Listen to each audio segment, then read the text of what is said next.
Commentary. The K in K-pop is already silent, and that's okay.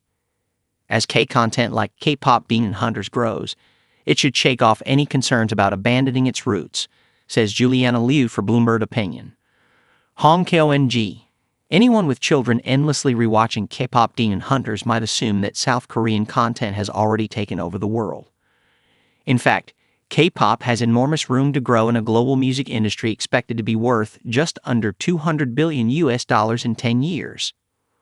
As it does, it should shake off any concerns about abandoning its roots.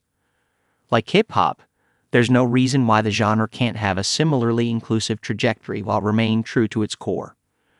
A co-production partnership between Warner Bros. Discovery and CDE&M announced earlier this month is just the latest example of the strong international demand for Korean movies and TV shows. According to Netflix, an early mover which arrived in 2016, over 80% of subscribers watch K-content. It's part of a larger cultural movement of exports including music, beauty, food, and fashion that was worth more than $31 billion last year. For comparison, that's just under half the value of all automobiles sold overseas. As a longtime observer of Hallyu or Korean wave, it has been fascinating to see it evolve from the 1990s, when shows were made almost entirely for local consumption with limited exports to Japan and Taiwan.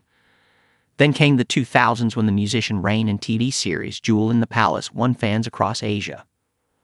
Things really started to take off in the 2010s. Films and TV shows were marked by splashier, more expensive productions, often taking place overseas.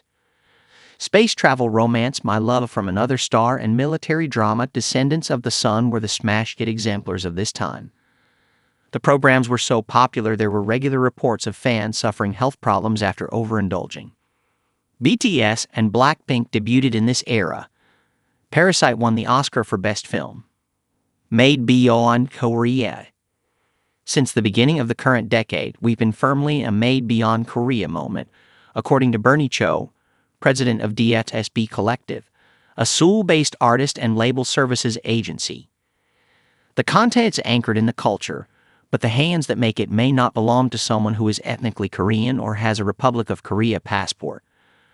Blackpink's Lisa, winner of numerous industry firsts and Labubu's fairy godmother, is the most famous example. Born in Thailand, she moved to Seoul in 2011 as a teenager after being scouted by YG Entertainment, one of the big four record labels. Bandmate Jennie was born in Seoul and lived in New Zealand. Rose was born a Kiwi and raised in Australia.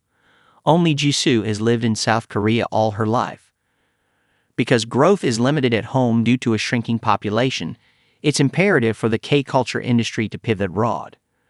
Instead of fighting over scraps in the way so many Chinese industrial companies are doing, it makes sense to look beyond a 50 million fan base at home to the 8 billion potential fans outside. K-pop ESN being TOONISAD. In terms of music consumption, K-pop is already on that path.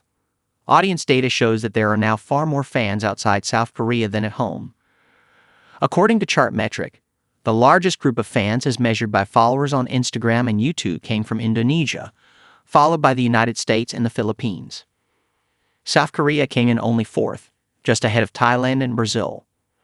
For decades, there were just three countries, the US, UK, and Sweden, consistently exporting more music than they imported. South Korea has emerged as the fourth, according to Pivotal Economics. On YouTube, for every Korean subscribed to an overseas musician, there were 17 foreign fans watching a homegrown artist. This trend is reflected in the content. A Bloomberg News analysis of song lyrics last year showed that for the first time, almost half of K-pop singles released had English lyrics. The idea that the genre should drop the K in order to conquer the overseas market has been repeatedly popularized by Bang Tae-hyuk, founder of HYBE, the man behind BTS and the world's fourth largest record label.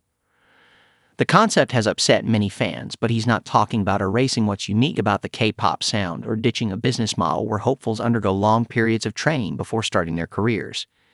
It's a tonal shift to acknowledge the genre's inclusiveness.